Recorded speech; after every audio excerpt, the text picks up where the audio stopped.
Just as a reminder, you can visit us at thepandapod.com. That's thepandapod.com to grab our RSS feed, listen directly, and share PandaPod with your family and friends. You can also reach us directly via email through podcast@thepandapod.com. Thanks for listening. Wouldn't it be amazing if there was like a summer camp except for adults? How whimsical are we talking? Oh, all of the whimsy. You're looking for Hot Alien Summer Camp 2024. It's their third annual event at Starstruck Farms in Lebanon, Tennessee.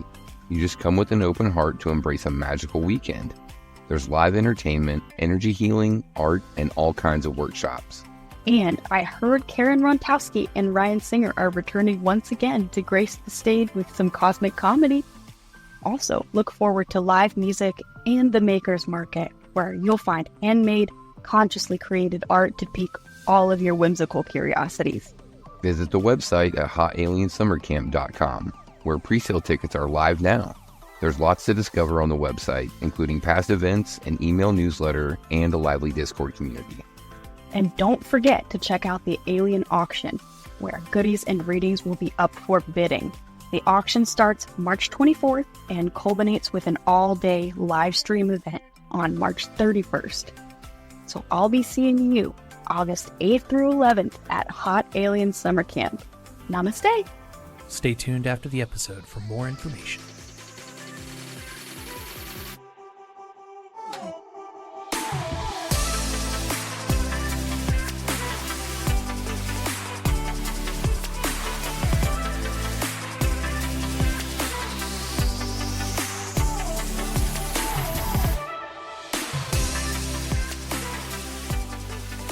Welcome to the new episode of the PandaPod Thoughts Expanded.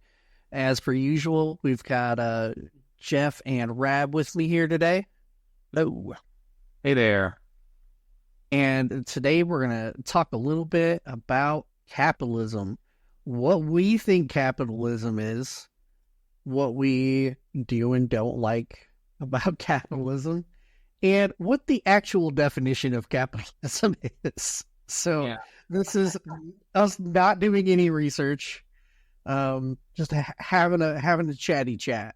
Well, it's really hard to agree on definitions, especially I feel like capitalism is probably one of the things I have the most disagreements definitionally, right?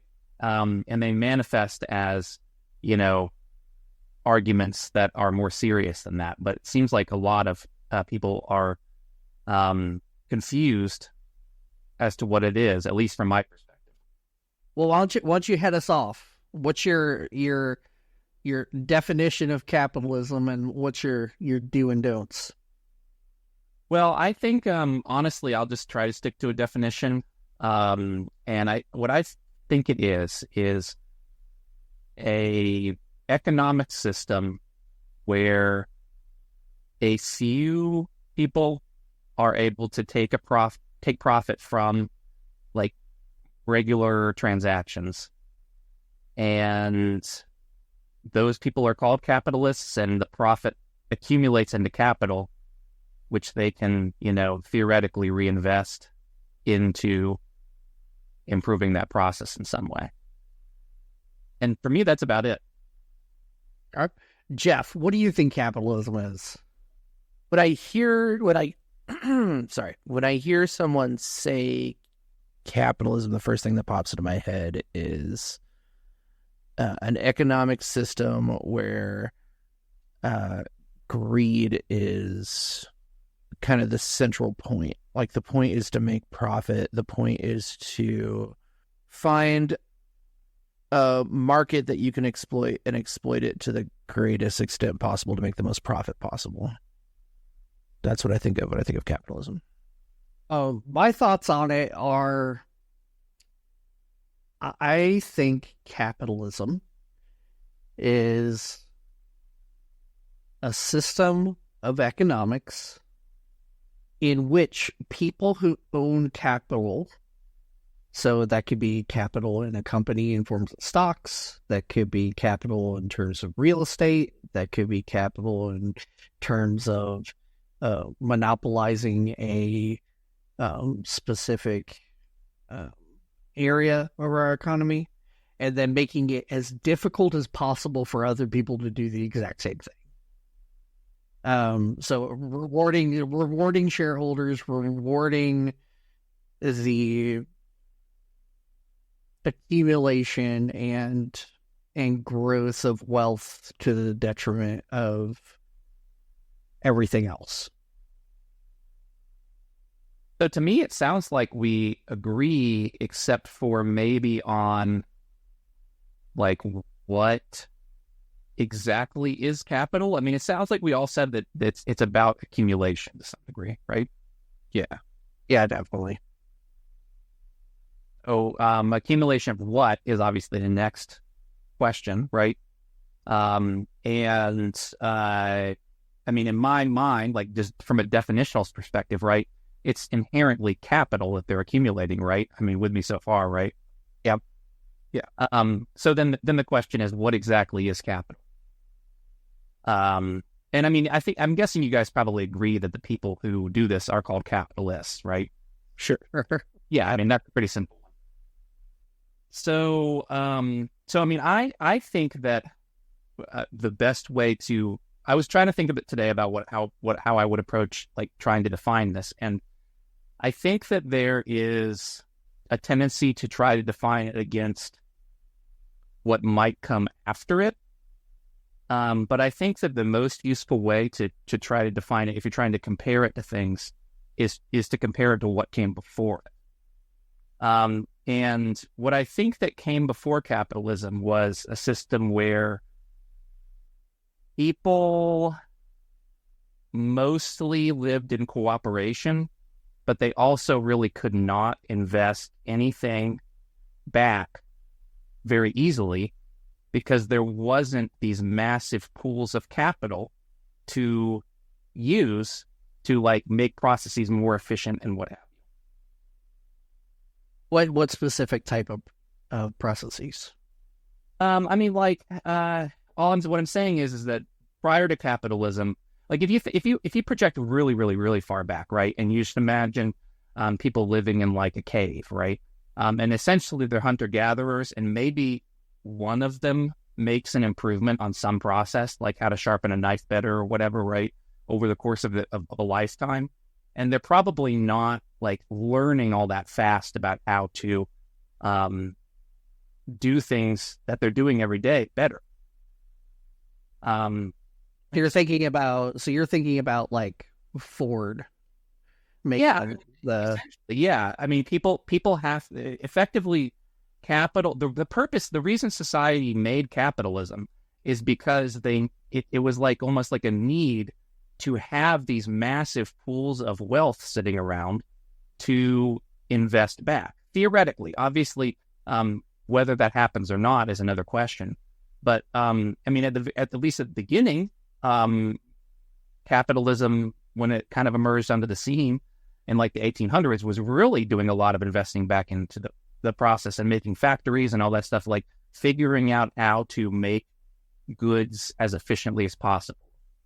It did a pretty good job of that, I guess, if you consider the method that we've taken, like a good way, like basically destroying everything around us to build the things we need as quickly as possible. Like if that is your measurement of success, our ability to produce those things, then yeah, I guess it's been successful. Yeah, sure. I guess I feel like that's probably one of the best things you can say about the effects, is that if you set aside huge pools of money, some of that money is inevitably going to get invested into like building better machines and what have you, to make things better. Like to not necessarily make things better for people, but to literally make things better, right? To do it faster, to do it, a more exploitative way, I think is what you're kind of leading at. But effectively, in order to figure out what can be done to make our current processes better. Yeah, so I went ahead and this is separate from like the capital or like the capitalism definition, but I was like, what is capital, right? And your definition is your take on it is spot on. In a couple ways, but doesn't include the whole. And what I mean by that is, so while money itself may be like construed as capital, it's more often associated with cash that's being put to work for productive or investment purposes, which is what you said, right? You're using something to make a process better or whatever it may be. But the generality of it is it's like the critical component of running a business. So, but you're also trying to finance the future growth. So there's also, there's not only in this circumstances, I'm just going to go ahead and say technological advancement, right? But there's also the purchasing of land. There's also, you know, like buying out another company to make yourself grow quicker, right? Like there's all these things, but in essence, yes, you're very correct in your assessment of that. Well, if you think about what the purpose of buying a whole lot of land would be, theoretically at least, right? One of those purposes could be that it is used to, build first factory farm or something like that, right? And that's a factory farm would never have emerged. I mean, whether you say that's a good thing or not, I mean, I by calling it a factory farm, I'm probably tipping my hand a bit. But clearly they are using it to innovate, right? Whether that innovation produces something good or bad is another question. Yeah, I completely agree with that. So now that we've agreed on capital, and in our own ways, we've kind of defined what capitalism actually, what it looks like to us and what we think it is. Well, what's the actual definition, Rab? Oh yeah, I was going to look at Wikipedia. Wikipedia's, I'm just going to read the first paragraph of the article on capitalism so that it's pretty short. I think it's like a couple of sentences. Capitalism is an economic system based on the private ownership of the means of production and their operation for profit. Central characteristics of capitalism include capital accumulation, competitive markets, price systems, private property, property rights recognition, voluntary exchange, and wage labor. In a market economy, decision-making and investments are determined by owners of wealth, property, or ability to maneuver capital or production ability in capital and financial markets, whereas prices and the distribution of goods and services are mainly determined by competition in goods and services markets.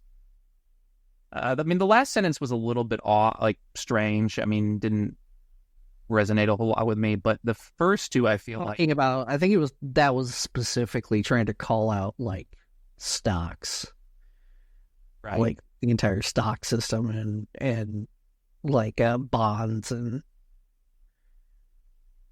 yeah. So basically, I mean, Wikipedia essentially said the same thing we came to, and then it listed central characteristics immediately, right, in the second sentence, which I think that makes a lot of sense. It's one of those things that's very difficult to define without talking about, other things, components, right? It's tricky to grasp in one sentence, but I think it did a pretty good job. Yeah, I don't think it did a bad job. I mean, it talked about the accumulation of wealth. It talked about how the wealthy are the ones that make the decisions on where the markets go. It's based on wage labor, right? Which is definitely where we live, right? Um, I mean, I think that did a good job of kind of encompassing that. I do think, maybe my personal opinion was also clouded by how I see the after effect, right? Um, so that's interesting to see that I put that in there because I was trying to not be, and for lack of another term, emotional about it, right? Sure. Like I was trying to be analytical about it, but I think even a little bit of mind seep through a little bit. Yeah, well, I mean, you try to not pass moral judgment in your definition. Yeah, I definitely did that. I went straight for the throat. Yeah, And I heard all of my sentiments echoed in that paragraph that you read. Oh yeah, for sure. Like, yeah. Yeah, I think jumping into morals sort of does make sense here. And I feel like maybe Wikipedia's second sentence is a decent way to tackle that because I mean it's essentially once you get past definitions, like morals is the most tricky question here, the one that people get heated up about. And I feel like tackling those individual central characteristics may help us stay on task. Does that sound good to you guys? yeah, sure. Let's do that. Okay, so the first one is capital accumulation. And I'll just read the first sentence so that way we can all agree on like what we're talking about. Capital accumulation is the dynamic that motivates the pursuit of profit involving the investment of money or any financial asset with the goal of increasing the initial monetary value of said asset as a financial return, whether in the form of profit, rent, interest, royalties, or capital gains. It sounds malicious. Like it just comes off malicious. Like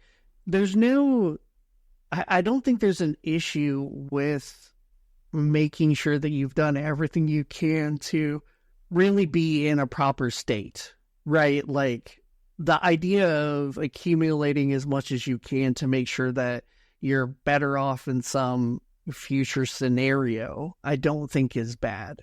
But it specifically mentions buying capital to make that capital more expensive, which is so dirty.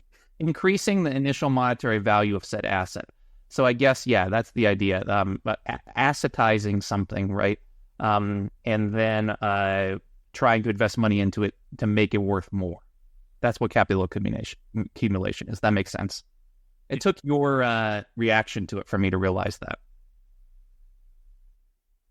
So as far as moral goes on this, I mean, one thing that I think is that when a lot of people say like they support market economies or whatever, I think the main reason they do is because of this. I think that people recognize that there's some value in like setting aside a portion of profit to reinvest. Does everybody agree with that? Yeah. Yep. That's how progress happens. Right. So I think what happens is that people like think that is something like inherently worth saving. And I think that it is. I think that's an innovation. Like that's what I was trying to call back with the looking at what came before, right? When we were like sort of in primitive communism in a way, right? Like the innovation was that people learned how to stockpile and set aside some to improve life for everybody. And this, I guess, this capital accumulation, as Wikipedia defines it, is kind of like the process of taking that to the absolute extreme. It definitely is, because in capital, in part that I didn't actually say, is that a personal savings account is technically capital. And that's kind of what you're referencing to back in like the caveman days, right? Like we found out how to refrigerate meat, right? Like keep meat cold so that it lasts longer, right? Like that benefits everybody. in a huge way, right? But that's essentially a savings account to make sure that your future, if you have a down, is protected. And that's definitely one version of capital. Well, and if you have a decently sized savings account, you can also choose to reinvest it into yourself, which goes along with this this definition of helping increase an asset's worth, right? Yeah, I also don't think that things are inherently evil, right? I don't think the things are inherently evil. I think that's how they're used. I do subscribe to that thought process, but well, do you guys on to the next feature? yeah, Okay. The next one's competitive markets. And then whenever you click that, Wikipedia takes you to competition. So I'm not going to even try to define what competition is. That's silly. So we'll just say, like, if you guys got to design your ideal system, like, would it have firms competing? Mm-hmm. Define competing. So I mean, I think that competition breeds innovation, but I don't know that competition has to be like, I don't think the engine of competition has to be money. I don't think it has to be capital. Does that make sense?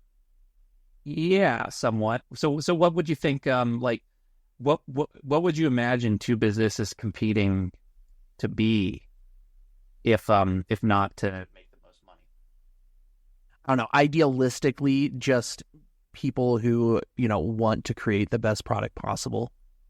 Sure. But yeah, like that's where I would see it. Yeah, like the market, or the market would only be filled with people that like genuinely want to produce those things and to have like a personal investment in making the best product possible. So like if we had a voting system, like if you're basically saying like competition would be good if like the Google reviews were actually like how a business rated themselves only and not how much money they made. Like, right. Yes. Yeah, I actually that makes a lot of sense. That's something that seems worth competing over. And really, you would not necessarily need the businesses to be like different in a way, right? You could have the same people using the same factories to make the same like soap or like similar soap, right? And like it doesn't have to be part of a different company for them to all like kind of work. Not necessarily competitively, but like work to each try to make the best product possible.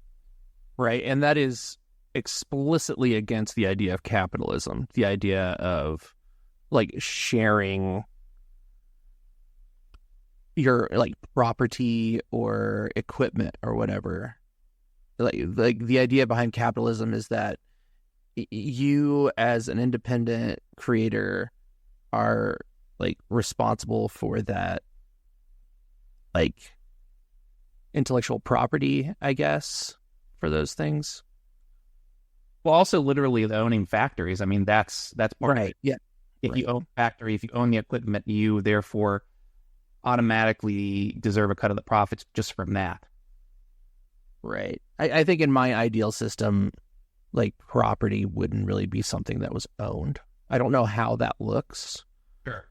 I need to think about that more, but the idea of not being able to own property I find very appealing, which again is very anti-capitalism. Yeah, I would say I tend to agree with you as well. Like, I mean, if we're just talking idealistically, right? I mean, it's right. It's easy to speculate about like how life should be, and I'm not saying, and I actually think that there's a lot of value in doing it too.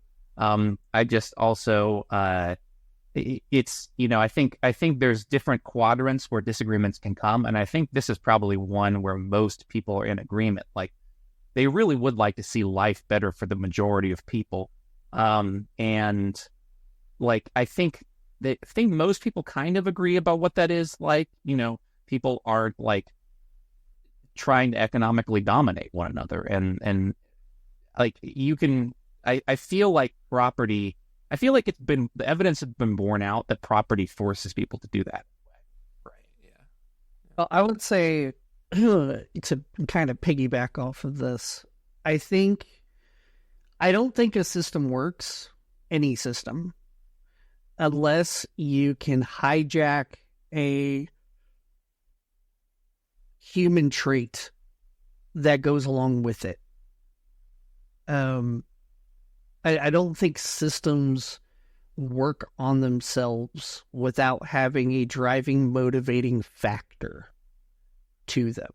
Right. Well, that's why I started off by saying that I see capitalism as greed. Like that is the emotion behind it for me. Yeah, that's the motion behind it, and that's the human trait that spurns on this giant machine that we have.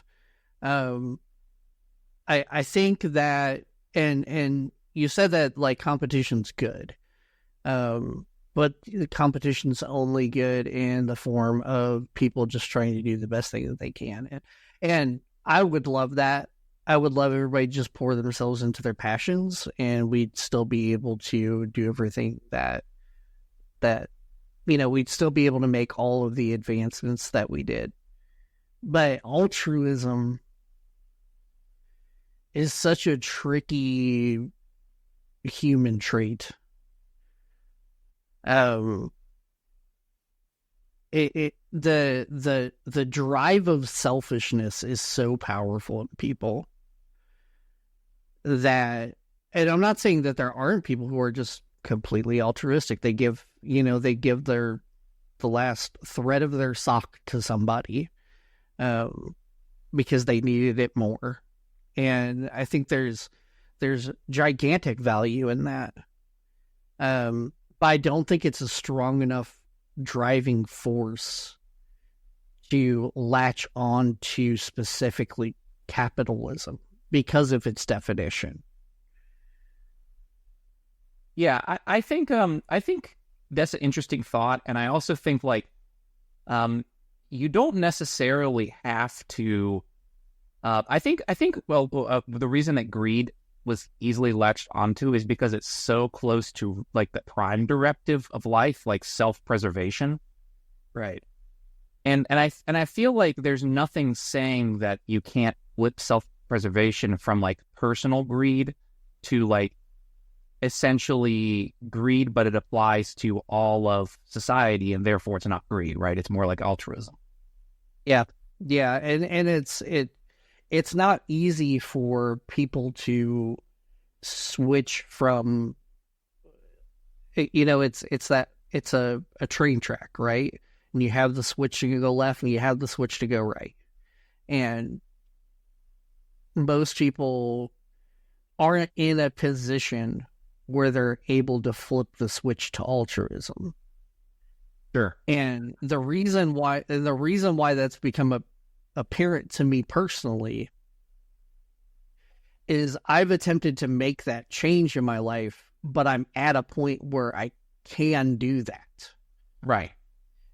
It's the people, I think that in the big problem so when you're talking about capitalism as a whole, when you think of capitalism, you think of the people that are at the top, right? And this is where you get people who are very mad at people at the top because it doesn't seem like they're flipping that switch, even though they know it's there.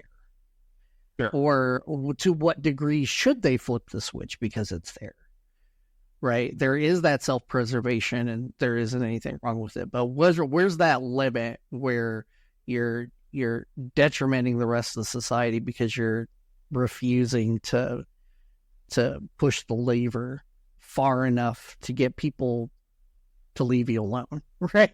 So, it's rough. Yeah, and I think it's worth noting that like it kind of has been flipped, or it has been different historically. Like I think as recently as Dwight D. Eisenhower, we had like a 95% marginal tax rate in the United States or something ridiculous like that. Do you guys know that? Yeah, it was for anybody who made over, or like any business that made over a specific amount of money. Right, right. Yeah, it was a 95% marginal tax rate. Yeah, marginal tax meaning like gradated depending on how much you actually make, but that was like the maximum amount of tax that somebody could be expected to pay. I mean, and that seems like for somebody who is making a lot of money in reality, that seems very fair. Sure. Yeah, it seems, but there's this thing with people. People are what the problem is. It's people. It's not the process. It's the people. People don't want, when they get a taste of something, they want more. I mean, it comes back to the greed, but it's not also always necessarily greed. There's just this underlying want, desire for more. It's almost like a lust, if you will. Sounding very Buddhist right now.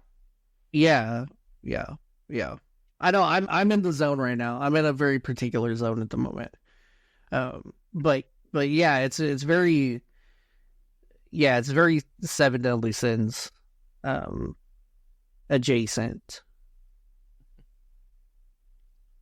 I do think people are the problem, but I think it's very few people influencing a lot of people. Like I don't think it would take much for someone with good intentions to persuade other people to do good things, and I don't think that, like, I don't think humans are inherently evil. They're just easily swayed, and it's the people who it's people with like sociopathic tendencies, and not all sociopaths are bad, but I mean, people with those tendencies are the ones who are able to be so outspoken and so influential on other people that it ends up being those tendencies, the greed, the fear, that win out over the, empathy or altruism, which I do think people would very easily do those things if they saw that in the world around them. Sure. I think a lot of effort is invested into intentional effort spent to make sure that people do not flip that switch. Yeah. I mean, I think we're seeing it all around us right now. Yeah, I'd like to think of it as, so we were talking about how the tax system was a gradient tax system, right? Like I see when, and that's just like intermingling with taxes, right? That's more of a, like, that whole paying your fair share, all that other kinds of stuff, just to make sure society runs, right? And that's kind of intermingling it with our government. Keeping it separate from our government. If you think about, so that there are protections that are baked into our tax system to make sure that people that do have money do donate to charities and things like that because they get tax breaks and whatever.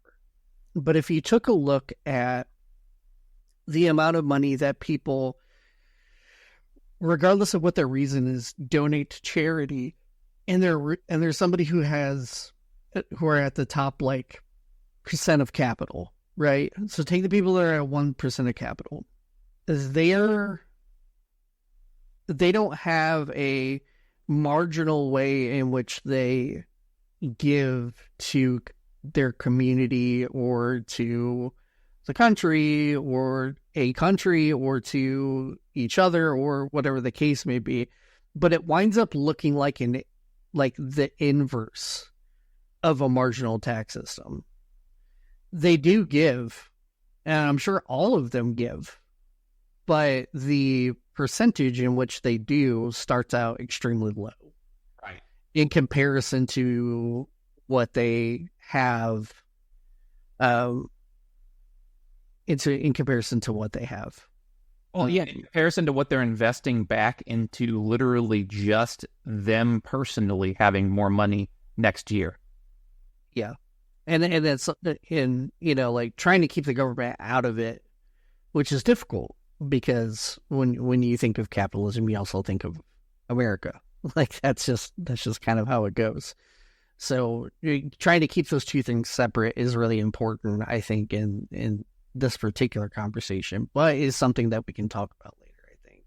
I don't know if I derailed the entire conversation or not. No, I don't think so. I think honestly it might make sense to kind of get into that. Like, where do we feel like the boundaries begin of capitalism and the U.S. government? Like, I guess one easy one, right?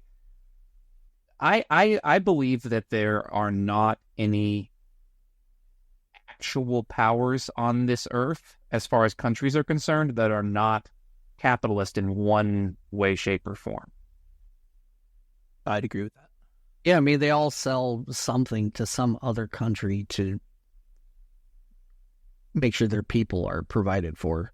I mean, it's trade, right? Right. I maybe Cuba may be the one exception. I don't know, but they I mean, just selling stuff does not necessarily make you capitalist. It's mostly just how do you, like, to what degree do you allow profits to accumulate and to who, right?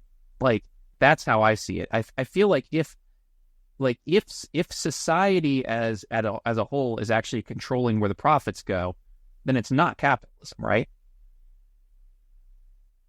That would be more of a traditional Marxist point of view. That would be like more of a pure Marxism. So I guess here's an important question. Do you guys feel like there's countries on Earth, maybe, I think maybe with the exception of Cuba, there aren't. Do you guys feel like there's countries on Earth where the people are in control of where the profits go? No. Maybe like Bhutan or something. Like, where they're not focused on, like, gross national profit, Like, maybe places like that. Maybe a small country. Well, you also have to keep in mind that small countries are lent money by big countries, and big countries take their resources. So, Yeah, that's true. Yeah, that's a good point. I think there is one. I honestly don't think there is one, unless you have a private island somewhere. I don't think that's a thing. Well, that's why I sort of say Cuba, because they at least were embargoed so hard that, like, it sort of made it impossible to do anything other than reinvest the profits back in the island. So I mean, it really would make it difficult to have profits at all because of the lack of trade. You can't have localized profits. Yeah, of course. Yeah, you can't have localized profits. It's just not going to expand as quickly. It's going to take a lot more time for things to get to a point where, like, everybody in a specific area is doing well. It's just going to take a lot more time and a lot more, like, people energy. Okay. So this isn't people owning it, but I think you could probably argue, like, North Korea as not being capitalist. I mean, what do they export? Well, I mean, yeah, they do export. They're exporting artillery to Russia right now. Are they? But I don't think the people have any control there. So I don't think it's capitalism. I think it's something completely different. Yeah, it is interesting. I mean, it's hard to say. Like, if clearly, I guess if you can't point to some people in that society and say those are the capitalists, then it's probably not capitalism, right? Right. That it's at least something different enough. Like, I guess if one guy, like, if theoretically one guy held everything, like, we might be able to call that monarchy. But I mean, even then, if they're, like, pulling profits out of businesses, there's got to be, like, middle managers and stuff. You would probably still call that capital. I would say it's more feudalism at that point. You still have, you have the person that's at the top, and then you have people that are below them, so like barons or whoever, like just to give them a title, Right. who collect the wealth from the people, and it never goes back down. I mean, that's feudalism. Sure. Well, I mean, it does have to go back down, but it's the process isn't quite as obvious. That's how feudalism self-replicates because like the wealth does go back down too, but it's just like it accumulates, like it involves transfer of wealth upwards. I don't know. Maybe we can cut this part. I don't know if I'm going anywhere with that. Okay. Oh, leave it in. Leave it in.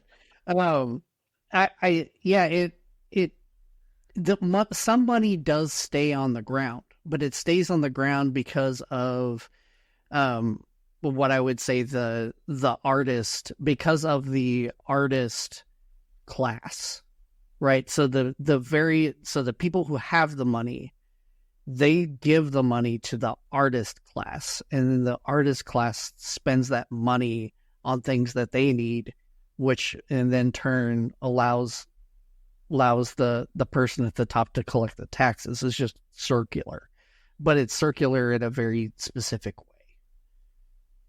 Well, you're honestly convincing me to become a monarchist, because it sounds kind of nice, like in a way compared to what we have now, to invest the property, like to invest the profits in just pure beauty, like in the form of art, as compared to what we're doing today, at least.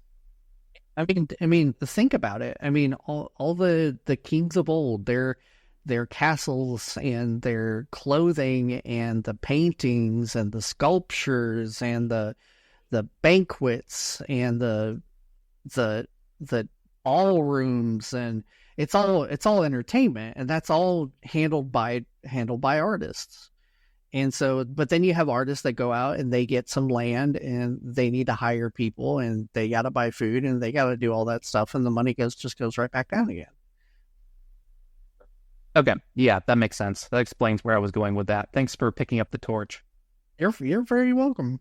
I mean, that's how I see it anyway. I don't know if that's how you saw it, but that's what makes sense to me. So I guess we've established that there are some countries that are like not incorporated in the world system enough to be called capitalist, and that's kind of it, right? Like if they're in the world system, well, then they're capitalist. Yeah, I think it's fair to say that we live in a capitalist world right now. Yeah. Yeah. Oh, yeah. Okay. Fair. Where we were, the line of discussion before that was kind of like trying to decide or like separate, right, the capitalism from the U.S. government itself. And at the very least, they're separate in the sense that there's many, there's at least what appears to be many sovereign nations all using this same economic system. And I guess what you would say is, how much control does the U.S. have over that fact? So are you saying that in order to participate in the world, we kind of have to be capitalist? Yeah, I mean, I think that there certainly are instruments that are driving that, right? Like the IMF and like things like that. I think those are essentially U.S.-controlled instruments to make countries behave in a more capitalist way. But I also I guess what we're saying is that if we're trying to separate the two, there is a difference clearly, because it was not just one huge country, right? There's a lot of different countries for sure. But it's also not completely distinct because there's a world system, and the U.S. is clearly at the top of that, right? I don't know about clearly, but yeah. At least was clearly at the top. Right, at one point for sure. But I don't think there's any way to separate capitalism from the American government system. Like, it's so baked in. Are you saying that what I'm trying to say is like literally separating them as concepts, right? Like there's certainly different things, but it's just you're talking about separating them as in like pulling out capitalism root and stem. I'm saying that I don't think you can even describe the American government without describing it as a capitalistic government, with few exceptions. Like, yeah, we do have some like social assistance like systems built in there, but so much of our financial law and property law and criminal law is built around the idea of capitalism, of having private capital or of having private property, of, you know, securing capital.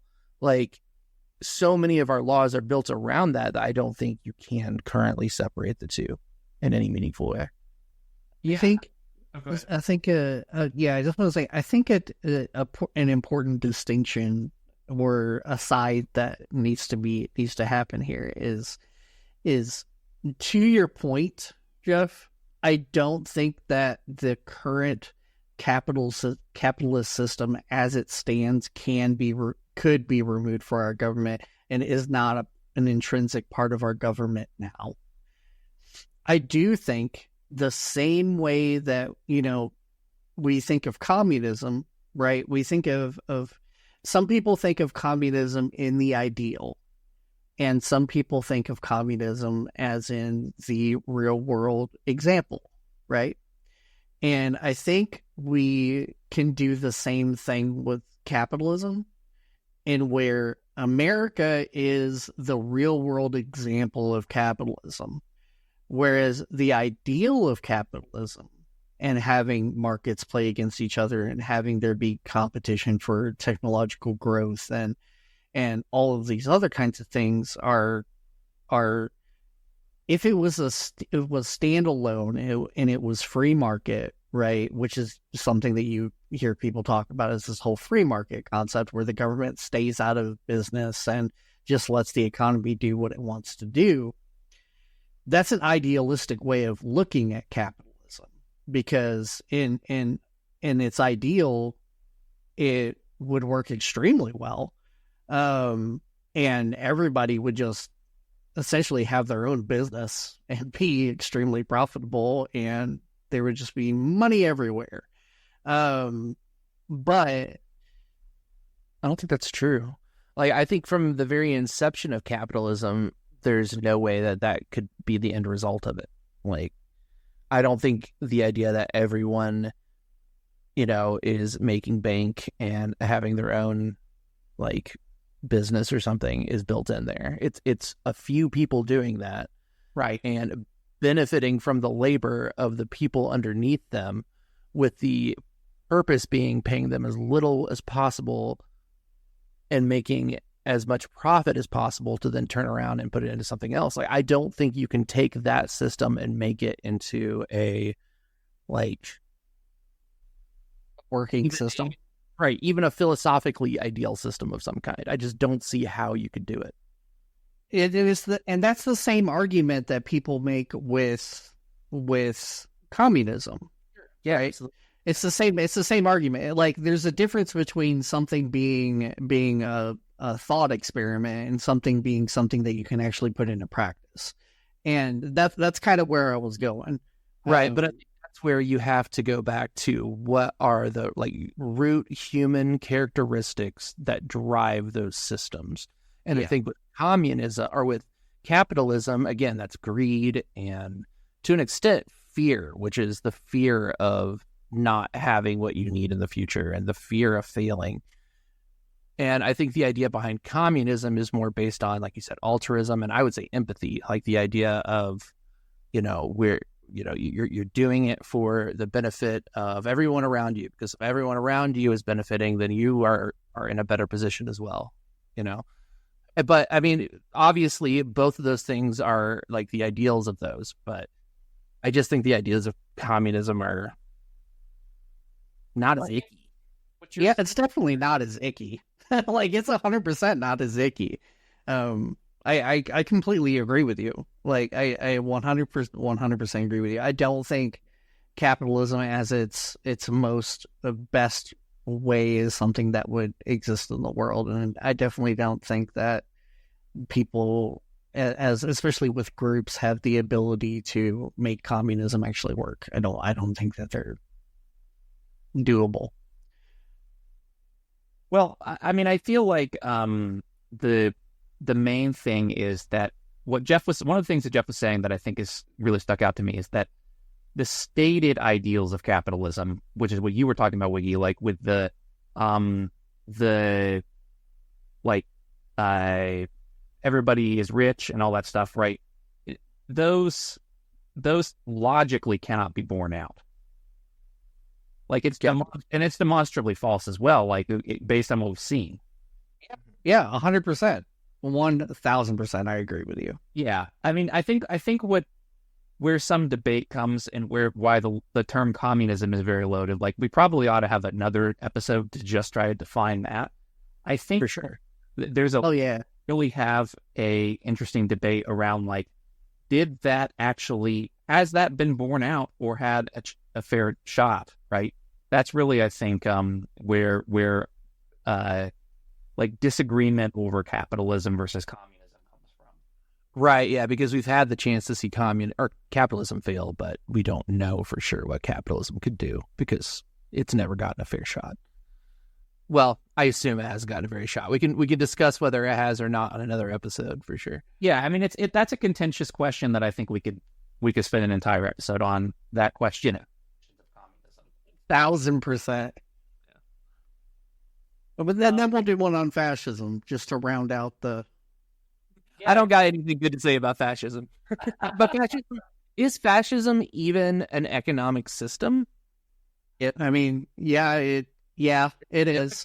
System, or is it a political system? It's both, but like we've said on here, it's really hard to not equate the governments with the economic system that's a part of them. So, yes, it is. Yeah, I mean, it just depends on like, and I think this is actually tied up probably our World War II discussions as well. Like, was for instance Hitler's government not capitalist? Like that's a question you could answer. I think have actually interesting questions on, like, because they did definitely have a capitalist style structure to some degree, right? In the sense that they had people running corporations and they tried to organize their economy that way, right? Yeah, but they also had a ton of communistic approaches in the first 10 to what in the first 10 years of that, like they put a lot into social systems actually. Sure. So I mean, depending on how you want to look at it and what you want to point out, it's a mix. Well, I feel like we've established that capitalism is mostly about like who controls what happens with the profits. And I guess essentially what I'm trying to say is I think maybe the Nazis were capitalist to some degree in the sense that they had a similar system to determine what happened with the profits. 100%. Yep. And they happened to decide at that point, right? And for the first 10 years, like you were saying, that the best thing will be to like reinvest into their society. I mean, as sick as the like consequences of that were. Yeah, that's a particularly rough conversation to have because we don't want to say that anything good happened for anybody, right? Like we don't want to say that anything good happened for anybody. But even when bad things happen, sometimes good things come out of bad things that happen, or are the cause of bad things to happen, or whatever. It's that whole there's light and dark and light kind of concept, right? It's that yin yang. And this episode is Buddhist as hell. Yeah. Oh yeah. So I had something to say about what you just said. I can't remember right now. I have that effect on people. I leave them speechless. Definitely it. Yeah, I love leaving people. I would have said dumbfounded, but dumbfounded. I'll take that. I'll take that every day. Every day I'll take the ability to leave people dumbfounded. Thank you for Yeah, so that. you've certainly had that effect on me. So how do we wrap this up? I feel like there's so many discussions we could have about like it versus other systems, and I feel like I wanted to try to avoid that, but I think I ended up at the right place. Well, let's talk about how the one thing we haven't talked about is how we feel about capitalism in its current state. I feel like Right. I've talked about it a lot. Yeah, I mean, we've been like beating around the bush, I guess, a little bit. Yeah, we've been beating around the bush, but we haven't gone to we haven't gone down the rabbit hole. I know how we should end it. How do we see this current round of capitalism ending, or do we see it ending? That's a good question. Yeah, you want to go first, or Wiggy? Sure. Yeah, I can go first. I do think that eventually some good actors or a group large enough will begin to influence people in a way that lets them see the flaws of the system, and that lets them move forward into a just some kind of new system. Again, I don't know what it is. I hope it is a system built on empathy and the well-being of everyone, as opposed to just a few people. But that's how I think it'll end. I think that I think a lot very similar to what you think, Jeff. But I think that there will be some kind of external, unexpected shock to the system that causes it to falter and basically be able to be pushed over. And I think that for a while, that's going to look like going backwards. Like, I think that, things will break down, and I think that people will have a resilient spirit and be able to recover from it. And there will be a new paradigm. That's kind of how I see it. I'll round it out. I'll put mine into two categories. Well, one is hope and one is fear. I hope that Jeff is right. I hope that there's enough goodwill and within people to make positive changes in a way that gives a better outlook in future for people. My fear is that because capitalism is so involved in our government, and the main benefactors of capitalism in our government is our war machine, that we fall prey to the exact same problem that has plagued every other historical power in history, outside of I'll say outside of Great Britain, right? But not necessarily to Rome, which came before it. That I think our military, the people at the top of our military, will turn against us at some point, because they do not want to lose the power that's been invested into them. Yeah, I think that's certainly if there is no shock to the system like I predict soon enough, I would say that's something that we could look forward to. And I think it will that the results may look a lot different from capitalism, but maybe we would feel regretful about that. I don't know. Yeah, it's. I mean, there's no way for us to know, but based on, I mean, and there's things going on in our government and things that are going on in our capitalist system that gives us hopes and fears of each one of the things that we've said. There is hope in people and in younger generations that are tired of people just being stepped on all the time and not given the fair shake. To Jeff's point, right? Like, Like it's coming. That's coming.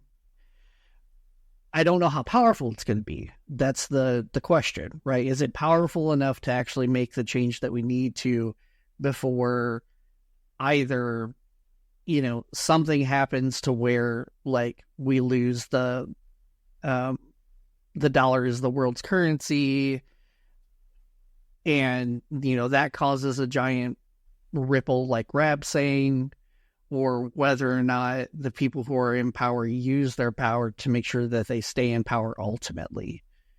And I think those are really the only three that we can count on outside of a natural disaster. Right. The natural disaster side is, I guess, it's been talked about, I guess, what's it called? Old Faithful. Yeah, well, that's kind of what I was going towards, the natural disaster, or like some kind of event, maybe a series of events, right? Like climate change related or what have you, that cause the system to basically take a knee so it can be pushed over. Yeah. Old Faithful is actually a giant underground massive volcano. Sure. That's overdue.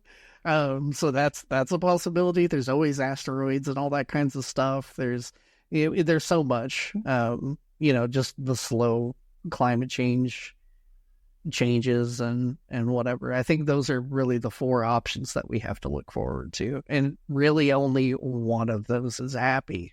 Well, to build on top of, sorry, go ahead.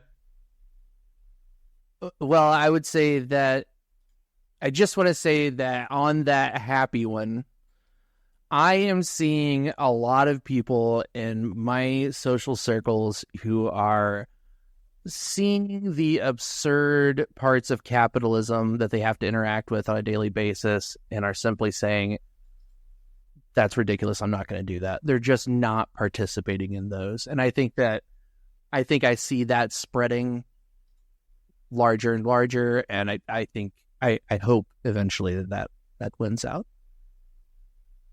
Yeah, sure. And I guess on the darker note, I was going off of kind of what Wiggy said. This is something I've been thinking about a lot over this episode, but like essentially I think the center of capitalism has changed in the past. Like when we were talking about separating from the US government, like it changed from the UK to the US at some point, right?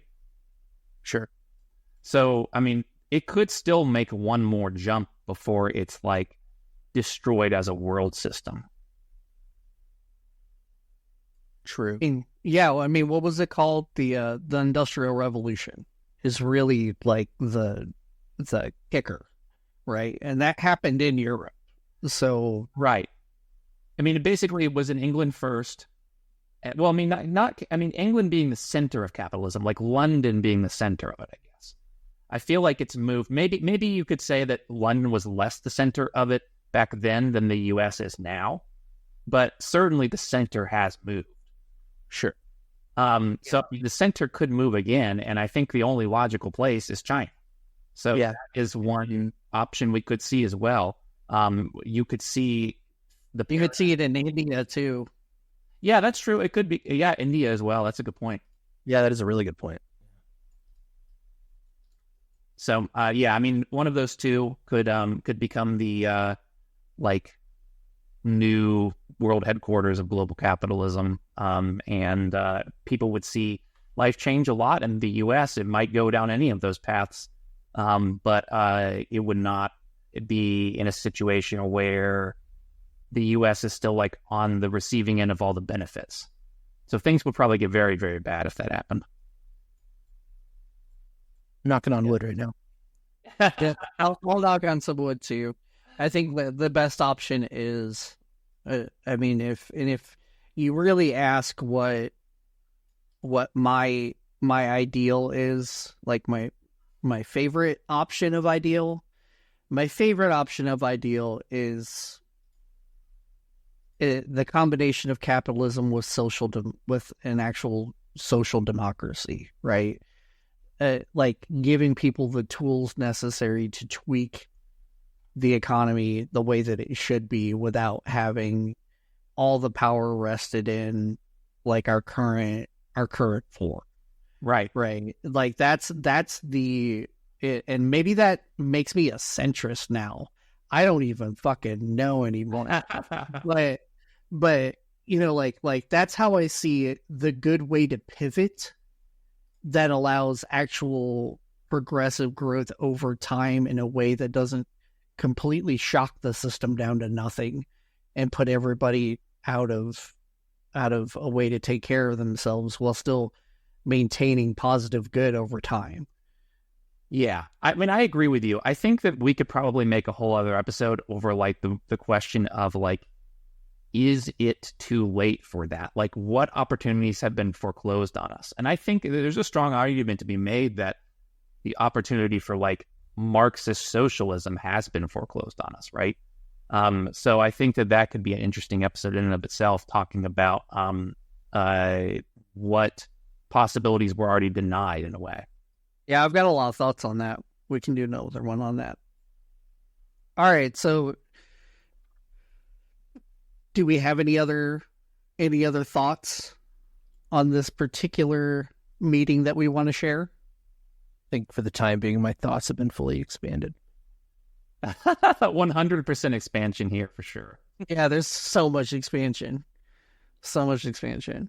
All right, well, if that's the case, then, we thank you guys every time for coming and joining us on our discussion journeys. And, we hope to keep expanding those thoughts along the way. So thank you guys once again, and we will see you guys soon. Bye. Who?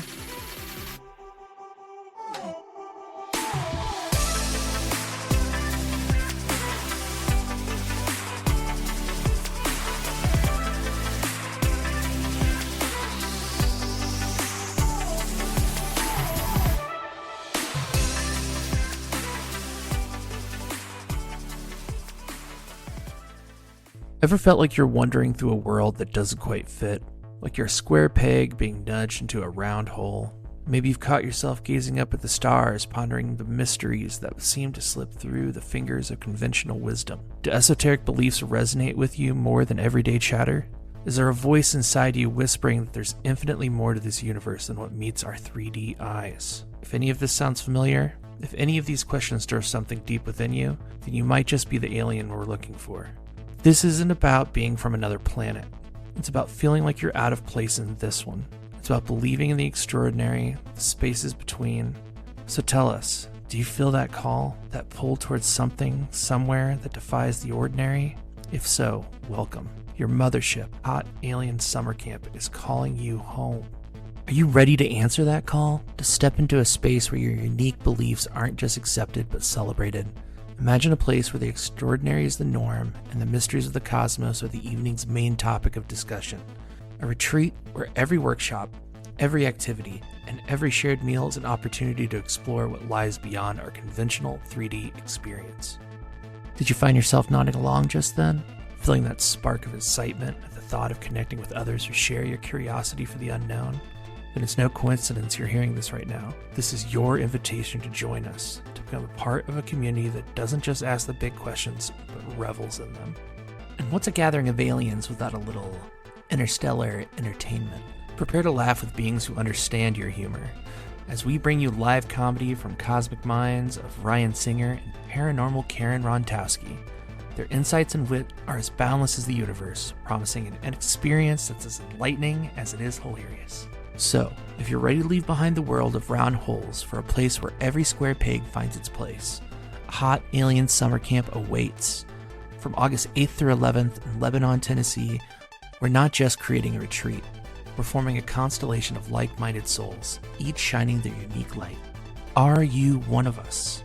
Are you ready to explore the depths of your alien soul among friends who understand that it's time to beat 'em up to Hot Alien Summer Camp? Your space in the cosmos is reserved. All you need to do is claim it. Visit hotaliensummercamp.com. Pre-sale tickets are on sale now. Let's embark on this cosmic journey together.